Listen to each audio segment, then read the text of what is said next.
नमस्कार दोस्तों, मित्रों। पद परिचय के भाग 3 में आप सबका स्वागत है। हमने इससे पूर्व संज्ञा और सर्वनाम को समझा था और संज्ञा और सर्वनाम के कुछ प्रश्नों को हमने हल भी किया था। अब इसी क्रम में हम आगे क्रिया को पढ़ते हैं और समझते हैं। परिभाषा: जिन शब्दों से किसी कार्य को करने या होने का बोध हो उसे क्रिया कहते हैं, जैसे पढ़ना, चलना, रोना, हंसना आदि। प्रातः काल सुबह उठने के बाद जब तक हम सो नहीं जाते बिस्तर में जाकर, तब तक के संपूर्ण कार्य हमारे द्वारा किए गए वो सारे के सारे क्रिया कहलाते हैं। सुबह प्रातःकाल आपका आंखें मलना, फिर हाथों का दर्शन करना, तो दर्शन करना क्रिया हो गया। आंख मलना क्रिया हो गया। मुंह धोना, तो धोना क्रिया हो गया। इस प्रकार से कई सारे कार्य क्रिया के अंतर्गत करते हैं। क्रिया के कितने भेद होते हैं? क्रिया के भेद कर्म के आधार पर, प्रयोग के आधार पर, रचना के आधार पर, सभी के अलग अलग आधार पर इनके भेद किए जाते हैं। परंतु हम यहाँ कर्म के आधार पर क्रिया के भेदों को पढ़ेंगे। कर्म के आधार पर क्रिया के दो भेद होते हैं, सकर्मक क्रिया और अकर्मक क्रिया। सकर्मक क्रिया वाक्य में प्रयुक्त क्रिया का प्रभाव जहाँ कर्ता पर न पड़कर कर्म पर पड़ता है, उस क्रिया को सकर्मक क्रिया कहते हैं। जैसे मोहन पुस्तक पढ़ता है, यहाँ वाक्य में मोहन कर्ता है, पुस्तक कर्म है और पढ़ता है क्रिया है। तो पढ़ता है क्रिया का प्रभाव पुस्तक पर पड़ रहा है, अतः वाक्य में प्रयुक्त क्रिया कौन सी होगी? सकर्मक होगी। ठीक है, इसी को आगे बढ़ाते हुए हम देखते हैं। अब यह नोट ध्यान देने योग्य है। कर्म की पहचान के लिए हम क्रिया से क्या या किसको के माध्यम से प्रश्न करेंगे। मतलब जैसे जो हमारा पूर्व में वाक्य था, उस वाक्य में हमें क्या लगा करके प्रश्न करना है? क्रिया से। क्रिया है हमारी पढ़ता है, उससे हमने प्रश्न किया क्या पढ़ता है, तो हमारा उत्तर प्राप्त होगा पुस्तक पढ़ता है। फिर यदि हमें उसका उत्तर न मिलता तो हम उसका एक और प्रश्न कर सकते हैं किसको शब्द से। किसको पढ़ता है, तो भी हमें उत्तर प्राप्त होगा पुस्तक को पढ़ता है। अतः हमें इसका उत्तर प्राप्त हुआ, तो इस प्रयुक्त वाक्य में जो प्रयुक्त क्रिया है वो कौन सी होगी? सकर्मक। और यदि उत्तर प्राप्त नहीं हुआ तो इसका मतलब वो हमारी कौन सी क्रिया होगी? अकर्मक क्रिया होगी। आगे हम देखते हैं। अकर्मक क्रिया वाक्य में प्रयुक्त क्रिया का कर्म नहीं हो तो वह क्रिया अकर्मक क्रिया होती है। जैसे मोहन पढ़ता है, वह स्कूल में पढ़ रहा है, तो कहाँ पढ़ रहा है? यहाँ पढ़ रहा है क्रिया का आधार है स्कूल। स्कूल क्या है? आधार है, मतलब अधिकरण कारक है, न कि कर्म कारक है। और वह क्या हो गया? कर्ता कारक है। ठीक है, इसी के बाद अगला टॉपिक आता है विशेषण। विशेषण की परिभाषा: संज्ञा और सर्वनाम की विशेषता प्रकट करने वाले शब्दों को विशेषण कहते हैं। जैसे नीला मोती, काला पेन, दुबला आदमी आदि। तो यहाँ जो मोती की विशेषता क्या है कि वह नीला है, पेन कैसा है? काला है, आदमी कैसा है? दुबला है। तो यहाँ दुबला, काला, नीला, ये जो तीनों शब्द जो रेखांकित हैं, ये क्या है? विशेषण है। क्यों? क्योंकि ये मोती, पेन और आदमी जो संज्ञा हैं, संज्ञा शब्द हैं, उनकी विशेषता प्रकट कर रहा है। विशेषण शब्द की पहचान करने के बाद अब हम उसके वेदों के बारे में पढ़ते हैं। विशेषण के भेद: विशेषण के 4 भेद होते हैं। पहला भेद होता है गुणवाचक विशेषण। जो शब्द संज्ञा या सर्वनाम की दशा, स्वभाव, आकार, रूप, रंग, गुण व दोष तथा स्वाद आदि का बोध कराते हैं, वे गुणवाचक विशेषण कहलाते हैं। यदि संज्ञा और सर्वनाम की दशा का बोध कराएं, स्वभाव का बोध कराएं, आकार का बोध कराएं, रूप का, रंग का, गुण का, दोष का, स्वाद का आदि सभी का बोध कराएं, इनमें से किसी एक का भी बोध कराएं, तो वह बोध कराने वाला शब्द गुणवाचक विशेषण कहलाता है।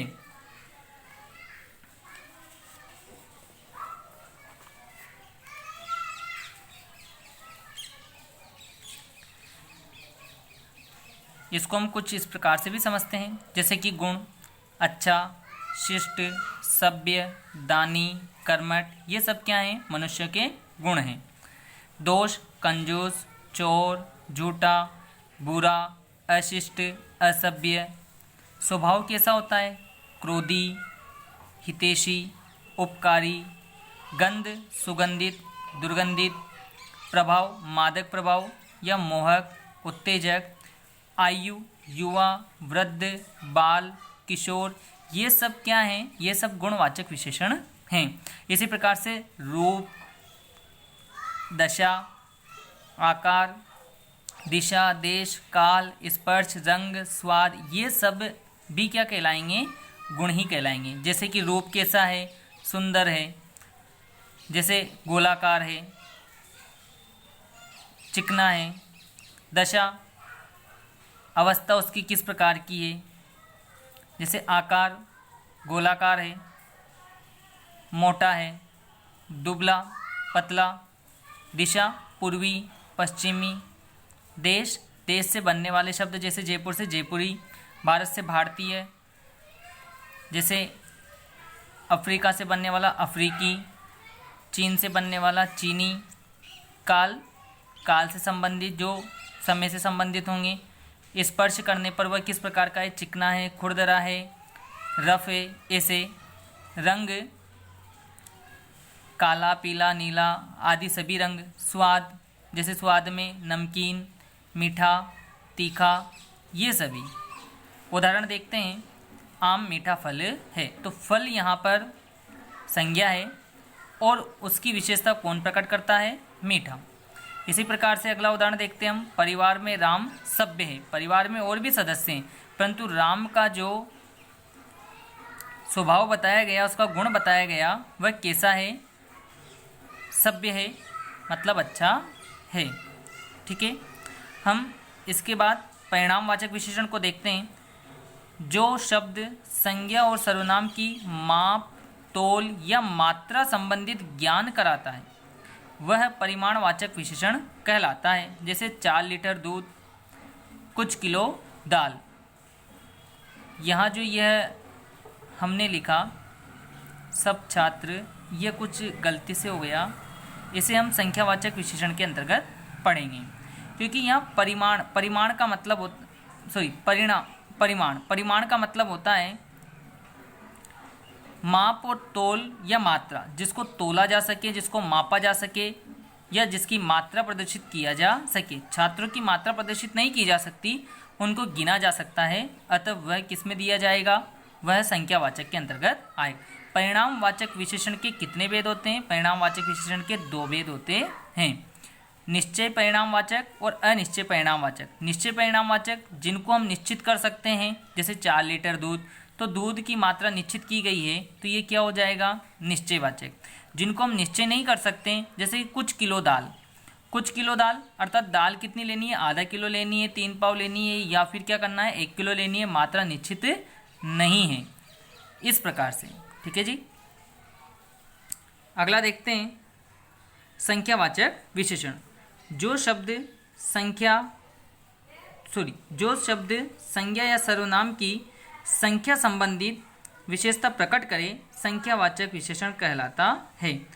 अर्थात यहाँ संज्ञा या सर्वनाम की संख्या को बताया जाएगा, गिनती को बताया जाएगा। जैसे कक्षा में 40 छात्र उपस्थित हैं। कितने छात्र उपस्थित हैं? 40। तो 40 जो शब्द है वह क्या होगा? संख्यावाचक विशेषण होगा। परिवार में 15 सदस्य हैं। कितने सदस्य हैं? 15। तो सदस्य संज्ञा हो गई और 15 क्या होगा? विशेषण होगा। कौन सा विशेषण? संख्यावाचक विशेषण। संख्यावाचक विशेषण के कितने भेद होते हैं? संख्यावाचक विशेषण के भी 2 भेद होते हैं, निश्चय संख्यावाचक विशेषण, अनिश्चय संख्यावाचक विशेषण। जिनकी हम गिनती निश्चित कर सकते हैं वो निश्चय में आ जाएंगे, और जिनकी हम गिनती निश्चित नहीं कर सकते, जैसे कि कुछ सदस्य हैं, कुछ छात्र हैं, इस प्रकार से कुछ किसी। अगला आता है सार्वनामिक विशेषण। यदि सर्वनाम संज्ञा की विशेषता प्रकट करे, सर्वनाम किसकी विशेषता प्रकट करे? संज्ञा की, तो वह सर्वनाम सार्वनामिक विशेषण कहलाता है। अर्थात संज्ञा से पूर्व क्या होगा, सर्वनाम होगा। जैसे वह राधा मेरी बहन है, तो यहाँ वह जो है वह क्या होगा, सर्वनाम न होकर के सार्वनामिक विशेषण होगा, क्योंकि उसके बाद क्या आ रहा है, संज्ञा आ रही है राधा। इसी प्रकार से इसी शब्द में आगे, इसी वाक्य में आगे शब्द है मेरी, तो यहाँ मेरी भी क्या है, सर्वनाम है, परंतु उसके पीछे क्या आ रहा है, बहिन, तो बहिन की विशेषता प्रकट करने के कारण वह भी क्या हो जाएगा, सार्वनामिक विशेषण हो जाएगा। यह घर बहुत सुंदर है, यहाँ यह जो शब्द है यह घर की विशेषता प्रकट कर रहा है, अतः यहाँ पर यह सर्वनाम न होकर के क्या होगा, सार्वनामिक विशेषण कहलाएगा।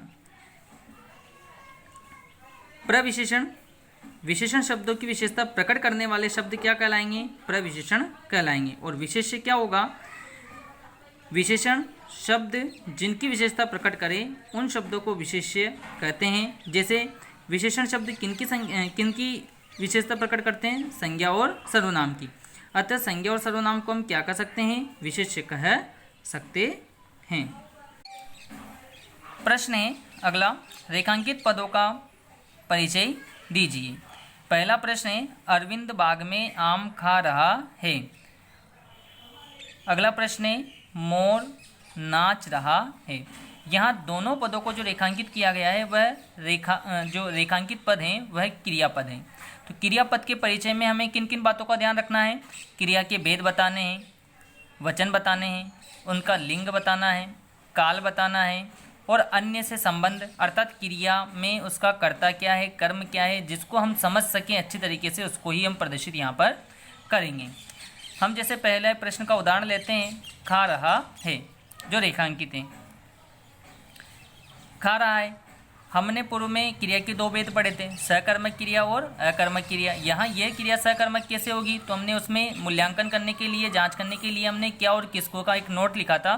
तो उससे हम इसका प्रश्न करेंगे, क्या खा रहा है, उत्तर प्राप्त हुआ तो सकर्मक, नहीं हुआ तो अकर्मक। क्या खा रहा है, आम खा रहा है, आम उत्तर प्राप्त हुआ, इसका मतलब ये क्या हो गया, सकर्मक होगा। सकर्मक क्रिया है, खा रहा है, कितने खा रहा है, एक, तो यह एक वचन हो जाएगा। आम पुल्लिंग है, तो उसी के अनुसार क्रिया का भी क्या हो जाएगा, पुल्लिंग हो जाएगा। खा रहा है वर्तमान समय है, अर्थात यहाँ पर वर्तमान काल की क्रिया होगी। खा रहा है क्रिया का कर्ता कौन होगा, अरविंद होगा। इसी प्रकार से अगला प्रश्न बनता है, उसमें रेखांकित किया हुआ है नाच रहा है। क्या नाच रहा है, तो यहाँ प्रश्न का उत्तर प्राप्त होता है मोर नाच रहा है। तो मोर यहाँ पर क्रिया को करने वाला करता है, अतः मोर क्या होगा, कर्ता होगा, न कि क्या होगा, कर्म। तो अतः यहाँ में कर्म की प्राप्ति नहीं हुई, तो हम इसको क्या कहेंगे, अकर्मक क्रिया, क्योंकि मोर नाच रहा है का जो प्रभाव है वह मोर पर पड़ रहा है, अर्थात कर्ता पर पड़ रहा है।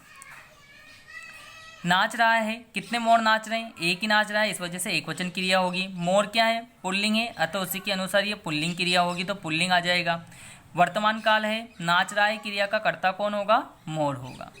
विशेषण पद का जब हम परिचय देंगे तो उसमें भी हमें कुछ बातों का ध्यान रखना पड़ेगा।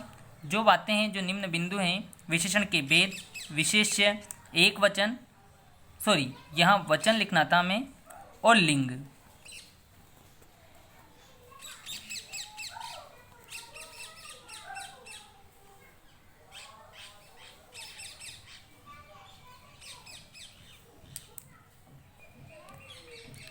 प्रश्न है हमारा, नम्रता जयपुरी साड़ी पहनती है।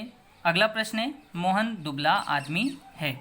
उत्तर देखते हैं, जयपुरी जो शब्द है वह जयपुर नगर से बना है। हमने जब विशेषण पढ़े थे तब वहाँ पर विशेषण के 4 भेद पढ़े थे।